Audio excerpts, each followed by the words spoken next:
Si on n'a pas le choix d'acheter en animalerie, voici le mélange que je recommande.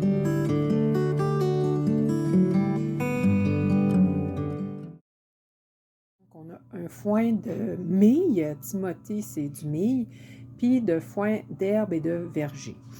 En fait, tous les foins de Oxbow possèdent les mêmes caractéristiques côté analyse garantie. Si on regarde ici, donc on a un minimum de 7% de protéines brutes, ce qui est un minimum pour du foin sec. D'après moi, le foin que je vais vous montrer en a quand même un peu plus. L'énergie, en fait, 1,5, ça aussi, c'est quand même dans le minimum. Possiblement que notre foin en a un peu plus. Et on a de la fibre à 32%. On dit que c'est un maximum. Dans ce cas-ci, je pourrais le croire, mais dans les autres vendus, que c'est un maximum de 32, j'en doute. Donc, si on regarde à l'intérieur de notre foin, on peut voir vraiment la belle couleur. Le foin est il n'est pas grossier, donc c'est vraiment des tiges et on a beaucoup de feuilles.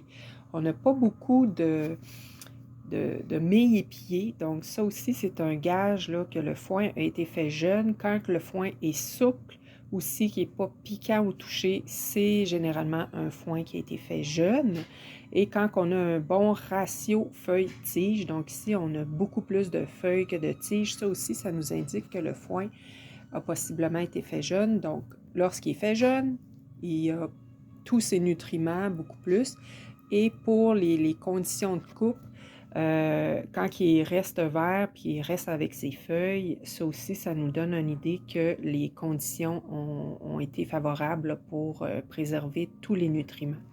Si j'y vais et je le touche, bien, le foin, il est vraiment, il est souple, regardez comment il y a beaucoup de feuilles, il ne pique pas du tout dans la main, il sent bon aussi.